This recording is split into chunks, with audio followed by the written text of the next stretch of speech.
The thing to do is to order these 1-liter beers, which is probably about the equivalent of 3 normal beers.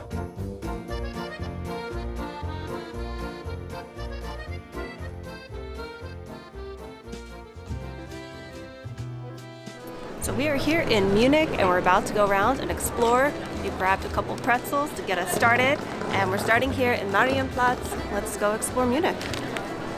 Marienplatz has been the central square in Munich since 1158. These buildings are the new and old town hall, but most tourists stop here to watch the giant cuckoo clock. It's also a central transportation hub. We're staying just outside the center, and you can just hop on a train. It's kind of done by the honor system. They're just trusting that you have the right ticket. If you get checked, though, you're going to get fined, and a really disapproving look from what we've heard. But the trains run really easily. It takes us right into the center of Marienplatz, and that is quite like a welcome to Munich. One of the interesting things about Munich is it was pretty much leveled at the end of World War II, so most of what you're seeing was rebuilt by choice. It was already here, there's a lot of history, but it was reconstructed after the Second World War. There are still remaining parts that were completely original, but you see in a lot of the buildings pictures of how it looked at the end of the 1940s and how they reconstructed it. It's also interesting because a place like Frankfurt that was also leveled decided, no, we don't want to rebuild it the way it was before, let's make it really modern, let's make it really like Manhattan-y. So I think Munich made a good choice. It's beautiful. Everywhere you look, it's just beautiful and very walkable. There's so many just pedestrian-only streets with shopping and restaurants.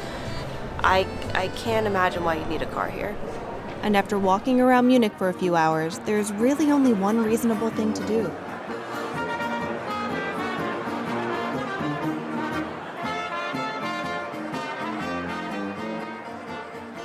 And we're ready to settle in for a few hours. So Hofbrauhaus is probably the most well-known beer hall in all of Munich.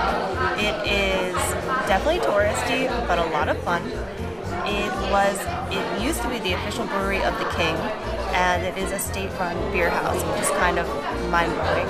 And the thing to do is to order these 1-liter beers, which is probably about the equivalent of 3 normal beers. It's a big boy. It's a big boy. We actually stumbled in here on one of our first nights without the camera, and we ordered the pork knuckle. And it was very good, but we want to try a little bit more of the menu. Some Wiener Schnitzel, and some roast chicken, and some beer cheese. So this is beer cheese, which from what I understand is made with over-ripened cheese, like camembert or something, with beer mixed into it, with like paprika and stuff. Very tasty. I was not expecting 2 ice cream scoops worth of it, but it's good. There's no way you can drink all of this beer without a very filling meal. It's good. Is it cold? I'm a little cold. Well, I'm by the window. I think, it's how the windows. I don't think they're like double pane.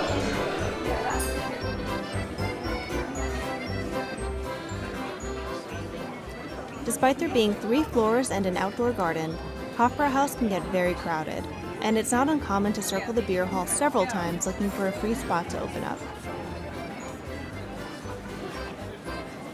But regulars have a reserved seating area and can even lock up their own personal stein.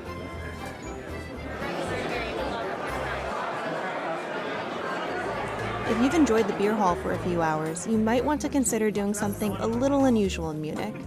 This 100-year-old cinema holds the world record for most continuous showings of Rocky Horror Picture Show. They've played it every Friday and Saturday since 1977. And if you can pry yourself out of bed the next morning and get yourself to the train station, you're in for a real treat in the Bavarian countryside.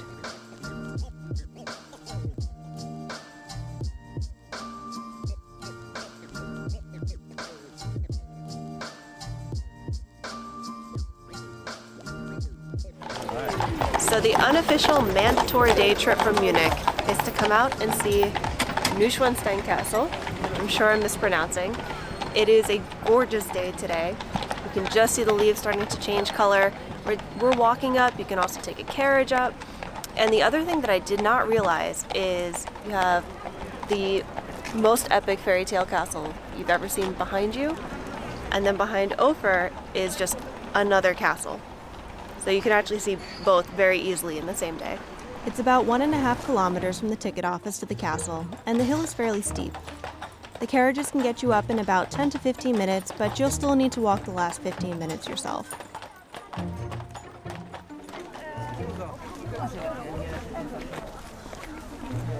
So this castle was the inspiration for Walt Disney's Cinderella Castle. You might also recognize it from a scene in Chitty Chitty Bang Bang, but it was built by King Ludwig II, who lived over there but felt like this view would be better, so he decided to build another bigger castle up here. And even though it looks medieval, it wasn't built in the medieval ages. He just liked that style.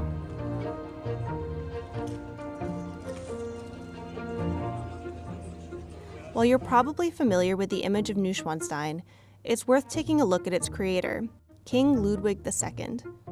He built several famous fairy tale castles throughout Germany, which is why he was nicknamed the Fairy Tale King.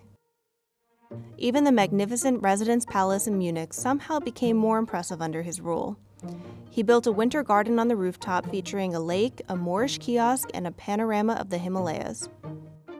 He wanted Neuschwanstein Castle to be the embodiment of a romantic vision of the Middle Ages. Sure, there would be telephones and central heating and automatic flushing toilets, but more than that, he wanted a castle of legend. Sadly, some members of the government felt that he lived too much in a fantasy world and spent too much money on these endeavors, so they declared him insane.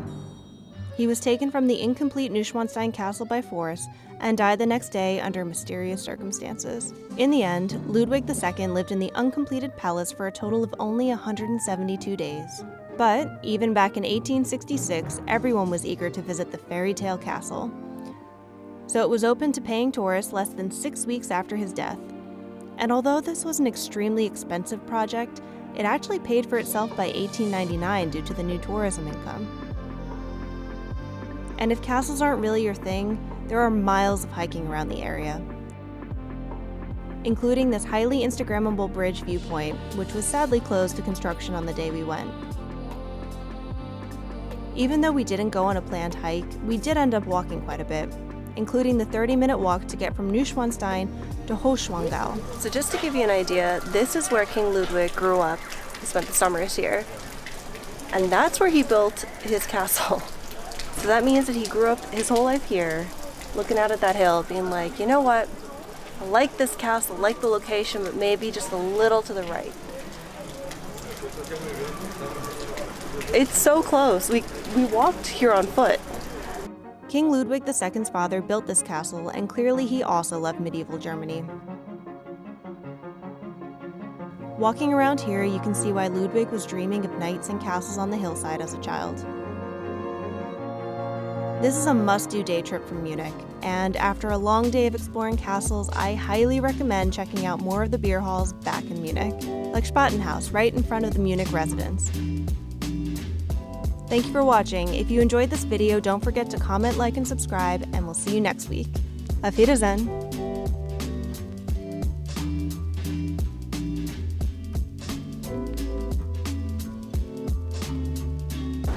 Switching back.